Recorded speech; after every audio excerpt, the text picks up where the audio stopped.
Good morning. நம்ம last வீடியோவில் மோடுக்கான continuous series problem பார்த்துருந்தோம். இப்போ அடுத்த டாப்பிக்கான ஜாமெட்ரிக் மீன் பார்க்க போகிறோம். ஸோ ஜாமெட்ரிக் மீன் அப்படின்னு சொன்னாலும் நம்மளுடைய 3 டைப் ஆஃப் கொஷின் மாடல் இருக்குது. இண்டிவிஜுவல், டிஸ்கிரிட், கண்டினியூஸ் சீரிஸ் நம்மளுடைய 3 டாபிக் பார்க்க போகிறோம். ஸோ ஜாமெட்ரிக் மீன் அப்படின்னு சொன்னால் நம்மளுடைய வேல்யூஸ் இப்போ ஆவரேஜ் அப்படின்னு சொன்னால் எல்லா நம்பரையும் நம்ம ஆட் பண்ணி நம்ம என்ன பண்ணுவோம், அதனுடைய ஆவரேஜை நம்ம சொல்லுவோம். பட் ஜாமெட்ரிக் மீனும் ஆவரேஜ்க்கான இன்னொரு கான்செப்ட் தான். அது என்ன அப்படின்னு சொன்னால் எல்லா நம்பர்ஸ்லையும் நம்ம கண்டுபிடிக்கக்கூடிய ஒரு டைப்பான ஒரு மீன் வேல்யூஸ் தான் இந்த ஜாமெட்ரிக் மீன். அது என்ன ஜாமெட்ரிக் மீன் அப்படின்னு சொன்னால் ப்ராடக்ட் ஆஃப் ஆல் வேல்யூஸ். அதாவது ப்ராடக்ட் ஆஃப் ஆல் வேல்யூஸ் எப்படி சொல்கிறது அப்படின்னு சொன்னால் ஒரு ஜாமெட்ரிக் மீனுங்கிறது ஒரு நிறைய நம்பர்ஸ் கொடுத்துருக்காங்க. ஃபார் எக்ஸாம்பிள் n வேல்யூஸ் நமக்கு கொடுத்துருக்காங்க. அந்த n வேல்யூஸ்லேயும் ஒரு ப்ராடக்டில் அதாவது பெருக்கு தொடரில் நமக்கு கொடுத்துருக்காங்க அப்படின்னு சொன்னால் அந்த பெருக்கு தொடருக்கான ஒரு சராசரியை கண்டுபிடிக்கக்கூடிய ஒரு மெத்தட் தான் ஜாமெட்ரிக் மீன். அந்த பெருக்கு தொடர்க்கான சராசரியை எப்படி கண்டுபிடிக்கிறது, ஒரு மேத்தமெட்டிக்கல் சராசரியை நம்ம எப்படி அதை கால்குலேட் பண்ணுறது அப்படின்னு சொன்னால், ஃபார் எக்ஸாம்பிள் இதை வந்து நம்ம என்ன சொல்லலாம்னா ஒரு பாப்புலேஷனுடைய க்ரோத்தினுடைய கான்செப்டை நம்ம கண்டுபிடிக்கலாம். அது மாதிரி நிதி சேமிப்பு திட்டம், இதில் வரக்கூடிய அந்த வட்டி வீதம், மக்கள் தொகைக்கான வளர்ச்சி, இது எல்லாமே நம்ம இந்த ஜாமெட்ரிக் மீனுங்கிற ஒரு nth ரூட் பெருக்கு தொடர்க்கான ஒரு சராசரியினுடைய மதிப்பை கண்டுபிடிக்கக்கூடியது தான் இந்த ஜாமெட்ரிக் மீன். இந்த ஜாமெட்ரிக் மீனில் அந்த பெருக்கு தொடர் எதை பேஸ் பண்ணி கண்டுபிடிக்க போகிறோம் அப்படின்னு சொன்னால் லாக் அப்படிங்கிற ஒரு மடக்கை வேல்யூஸ் நம்ம கண்டுபிடிச்சி தான் அதனுடைய வேல்யூஸை நம்ம சொல்ல போகிறோம். ஸோ இந்த பெருக்கு தொடருங்கிறது நம்ம என்ன சொல்கிறோம், இப்போ நிறைய n கொடுத்துருக்காங்க, அதனுடைய வேல்யூஸை நம்ம கண்டுபிடிக்கிறதுக்கு ஒரு சராசரி யூஸ் பண்ணும்போது அது ஜாமெட்ரிக் அப்படிங்கிற ஒரு சராசரியினுடைய வேல்யூஸை நம்ம எடுக்க போகிறோம். இதில் கொடுத்துருக்கக்கூடியது ஷார்ட் ஃபார்மேட் நம்ம என்னன்னு சொல்கிறோம், geometric mean short format GM. So GM equal to, இங்கே நான் ஃபார்முலா சொல்லிட்டு அதுக்கப்புறம் நான் அதனுடைய எக்ஸ்பிளனேஷன் சொல்கிறேன். Anti log of summation log x divided by n.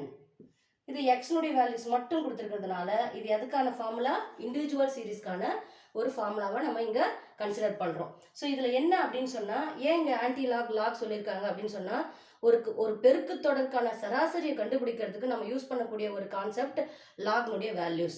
இந்த லாக்னுடைய வேல்யூஸ் அப்படிங்கிறது நம்ம என்னன்னு சொல்கிறோம் அப்படின்னு சொன்னால், அது பொதுவாகவே நீங்கள் லாகர்தம் அப்படின்னா ஒரு மடக்கை வேல்யூஸ் நம்ம எதை பேஸ் பண்ணி சொல்லுவோம்னா, நம்மளுடைய நிறைய வேல்யூஸ் அடுக்கு தொடரில் கொடுத்துருக்காங்க அப்படின்னு சொன்னால் அதை வந்து ஒரு வேல்யூஸை நம்ம சேஞ்ச் பண்ணி சொல்லும்போது ஒவ்வொன்றுத்துக்கும் ஒவ்வொரு வேல்யூஸும் கொடுத்துருக்கக்கூடிய ஒவ்வொரு வேல்யூஸ்க்கும் நம்மளுடைய ஒரு வேல்யூஸ் நம்ம கண்டுபிடிக்க போகிறோம். அந்த வேல்யூஸ் தான் நம்மளுடைய லாகர்தம் சீரீஸ். ஸோ இந்த லாகர்தம் சீரீஸ் வந்து பெருக்கு தொடரினுடைய அடிமானம் இல்லைன்னா அடுக்கு தொடர், அதனுடைய வேல்யூஸை நம்ம கண்டுபிடிச்சி அதுக்கப்புறம் நம்மளுடைய ஜாமெட்ரிக் மீனுங்கிற ஒரு வேல்யூஸை நம்ம கண்டுபிடிக்க போகிறோம். ஸோ இப்போ நம்ம எக்ஸுங்கிற ஒரு வேல்யூஸ் மட்டும் கொடுத்துருக்காங்கன்னா அதுக்கு நம்ம லாக் கண்டுபிடிக்க போகிறோம். இந்த லாக் வேல்யூஸ் நான் சொல்லிட்டேன் ஆல்ரெடி. ஒரு வேல்யூஸ் ஃபார் எக்ஸாம்பிள் 100ன்னு சொல்லி கொடுத்துருக்காங்க. இந்த 100ங்கிறது எதனுடைய வேல்யூஸ்னுடைய அடுக்கு தொடராக இருக்குது அப்படின்னு சொன்னால் நம்ம இதை எப்படி சொல்லலாம், 10 × 10. அப்போ 10னுடைய ஒரு அடிமானமாக நம்ம எடுத்துக்கலாம்.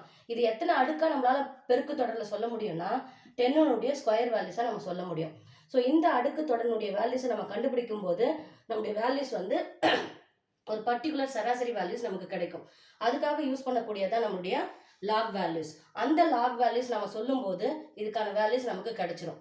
ஸோ இப்போ நமக்கு இந்த anti log of summation log x divided by nங்கிறது நம்ம எதுக்காக சொல்கிறோன்னா, நம்ம ஒரு வேல்யூஸ் நமக்கு லாக் வேல்யூஸ் ஒன்று கொடுக்குறாங்க அப்படின்னு சொன்னால் அதனுடைய பர்ஃபெக்டான ஒரு அசல் வேல்யூஸை நம்ம கண்டுபிடிக்கிறது தான் நம்முடைய ஆன்டி லாக். நீங்கள் வெறும் லாக் வேல்யூஸ் மட்டும் கண்டுபிடிச்சிட்டா அதனுடைய அடிமானம் என்ன, அதனுடைய அடுக்கு தொடர் என்ன, அதனுடைய பெருக்கு தொடர் என்னங்கிறது மட்டும் தான் நம்மளால சொல்ல முடியும். பட் அதனுடைய அசலான ஒரு வேல்யூஸ், அதனுடைய வேல்யூஸ் என்னங்கிறது நம்ம கண்டுபிடிக்கணும்னா அதுக்கு ஆன்டி லாகுங்கிற ஒரு வேல்யூஸ் நம்ம கண்டிப்பாக கண்டுபிடிச்சி ஆகணும். ஃபார் எக்ஸாம்பிள் 10 ஸ்கொயர்னுடைய வேல்யூஸ் நம்ம எடுக்கும்போது இதுக்கு லாக் எடுத்தால் நம்ம என்னன்னு சொல்கிறோம், லாக் 10 அப்படிங்கிறது நம்மளுடைய வேல்யூஸை நம்ம எடுத்துரும். இல்லைன்னா 100னுடைய அடிமானம் வந்து நம்ம லாக் 10ன்னு எடுக்கிறோம். இதனுடைய வேல்யூஸ் வந்து 2 அப்படிங்கிறது நமக்கு வேல்யூஸாக நமக்கு கிடைக்கும். சப்போஸ் இந்த 2க்கு நம்ம வந்து ஆன்டி லாக் எடுக்கும்போது இதனுடைய வேல்யூஸ் அசல் வேல்யூஸ் நமக்கு 100ங்கிறது நமக்கு கிடைக்கும். இதுக்கு நம்ம ஆன்டி லாக் எடுக்கும்போது இதுக்கான அசல் வேல்யூ என்ன, 100ங்கிறது நமக்கு தெளிவான ஒரு வேல்யூஸ் கிடைக்கும். ஸோ கண்டுபிடிக்கக்கூடிய வேல்யூஸை பேஸ் பண்ணி அதனுடைய அசல் வேல்யூவை கண்டுபிடிக்கிறதுக்கு நம்ம கண்டிப்பாக ஆன்டி லாகுங்கிற ஒரு கான்செப்ட் நம்ம யூஸ் பண்ணணும். ஸோ இப்போ ஜாமெட்ரிக் மீனுங்கிறது நம்மளுடைய nth ரூட் வேல்யூஸ் நமக்கு கொடுத்துருக்காங்க. அந்த nth ரூட் வேல்யூஸ்னுடைய product of n values, product of n வேல்யூஸ்ங்கிறது பெருக்கு தொடர்னுடைய அந்த வேல்யூஸை நம்ம ஒரு சராசரியில் கண்டுபிடிக்கக்கூடியது தான் நம்மளுடைய ஜியோமெட்ரிக் மீன். அந்த ஜியோமெட்ரிக் மீன்ல நம்ம யூஸ் பண்ணக்கூடியது log anti log. So anti log of summation log x divided by n. எக்ஸுடைய வேல்யூஸ் மட்டும் கொடுத்துருக்கிறதுனால இது இண்டிவிஜுவல் சீரீஸ்க்கான ஒரு ஃபார்முலாவாக நமக்கு கிடைச்சிருக்கு. இப்போ செகண்ட் ஃபார்முலாவான எந்த ஒரு லாக் வேல்யூஸ் நம்ம கண்டுபிடிச்சாலும் அதுக்கு ஆன்டி லாக் நம்ம கண்டுபிடிக்கணும். நமக்கு என்ன வேல்யூஸ் நம்ம கண்டுபிடிச்சாலும் அதுக்கான ஒரு அசல் வேல்யூ கண்டுபிடிக்கிறதுக்கு தான் நம்ம ஆன்டி லாகுங்கிறது நம்ம யூஸ் பண்ணுறோம். ஸோ நமக்கு f into log x divided by n. இது வந்து எஃப்ங்கிறது கொடுத்துருக்காங்க, எக்ஸினுடைய வேல்யூஸ் கொடுத்துருக்காங்க. அப்போ எஃப் எக்ஸுங்கிறது it's depending on frequency. So அப்போ டிபெண்ட் பண்ணி இருக்கிறதுனால இதை டிஸ்கிரீட் சீரீஸ்க்கான ஜியோமெட்ரிக் மீனுடைய ஃபார்முலாவை நம்ம எடுத்துக்கலாம். So next geometric mean equal to geometric mean அப்படின்னு சொன்னாலே லாக் ஆன்டி லாக் உங்களுக்கு ஞாபகத்துக்கு வரணும். F into log M divided by n. ஓகேங்களா? ஸோ இது உங்களுக்கே நல்லா தெரியும். என்ன ஒரு கிளாஸ் இன்டர்வலில் கொடுத்துருந்தா தான் நம்ம வந்து என்ன கண்டுபிடிக்குவோம், மிட் பாயிண்ட்ஸுங்கிற ஒரு வேல்யூஸ் கண்டுபிடிப்போம். ஸோ அப்போ அது கண்டினியூஸ் சீரீஸ்க்கான ஒரு ஃபார்முலாவை நம்ம டிசைட் பண்ணணும். அப்போ மிட் பாயிண்ட்ஸுக்கு நம்ம லாக் கண்டுபிடிச்சி அந்த லாக் வேல்யூஸை ஃப்ரீக்வன்சியோட மல்டிப்ளை பண்ணி அதனுடைய டோட்டல் வேல்யூஸ் தான் நம்முடைய summation f into log m, summation f into log x, summation log x. So எக்ஸுங்கிற வேல்யூஸ்க்கு ஃபர்ஸ்ட் நீங்கள் லாக் வேல்யூஸ் கண்டுபிடிக்கணும். அந்த லாக் வேல்யூஸ் கண்டுபிடிச்சதுக்கப்புறம் அதனுடைய டோட்டல் வேல்யூஸ் தான் நம்முடைய சமேஷன் லாக் எக்ஸ். ஸோ நம்மளுடைய ஜியோமெட்ரிக் மீனுங்கிறது nth root of product of n values. So இப்போ நமக்கு nth root of product of n values நம்ம கண்டுபிடிக்கக்கூடியதுக்கு தான் ஜியோமெட்ரிக் மீன் நம்ம சொல்கிறோம். அதாவது பெருக்கு தொடரின் சராசரி அளவு இல்லைனா விகித சராசரி, எப்படி வேணால் நம்ம இதை வந்து சொல்லிக்கலாம். விகித சராசரி, பெருக்கு சராசரி, பெருக்கு தொடரின் சராசரி, அந்த வேல்யூஸை நம்ம கண்டுபிடிக்கிறதா இது சராசரியினுடைய இன்னொரு கான்செப்ட்.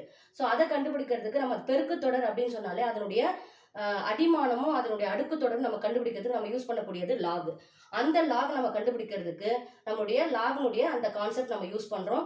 இந்த லாக் வேல்யூஸ் கண்டுபிடிச்சாலும் நமக்கு ஃபைனல் ஆன்சரில் பார்த்தீங்கன்னா அதனுடைய அசல் வேல்யூ நமக்கு ஒரு பர்ஃபெக்டான ஒரு ஆன்சராக கிடைக்கணுன்றதுக்காக எந்த ஒரு லாக் வேல்யூ கண்டுபிடிச்சாலும் அதுக்கான ஒரு ஆன்டி லாக் கண்டுபிடிக்கும் போது அதனோட அசல் வேல்யூ நமக்கு கிடைக்கும். ஸோ இதுதான் நம்முடைய ஜியோமெட்ரிக் மீனுக்கான 3 டைப் ஆஃப் கொஷின் மாடல். அதாவது இண்டிவிஜுவல், டிஸ்கிரீட், கண்டினியூஸ் சீரீஸ்க்கான 3 ஃபார்முலா நான் இங்கே வந்து சொல்லிட்டேன். இப்போ இந்த ஃபார்முலாக்கான ஒரு கால்குலேஷன் நம்ம நெக்ஸ்ட் வீடியோவில் பார்க்க போகிறோம். ஸோ இந்த வீடியோ பிடிச்சிருந்ததுன்னா நீங்கள் லைக் பண்ணுங்கள், ஷேர் பண்ணுங்கள், சப்ஸ்கிரைப் பண்ணுங்கள். சப்போஸ் இதில் ஏதாவது உங்களுக்கு டவுட் இருந்ததுன்னா கமெண்ட்ஸில் சென்ட் பண்ணுங்கள். ஓகேங்களா? தேங்க்யூ.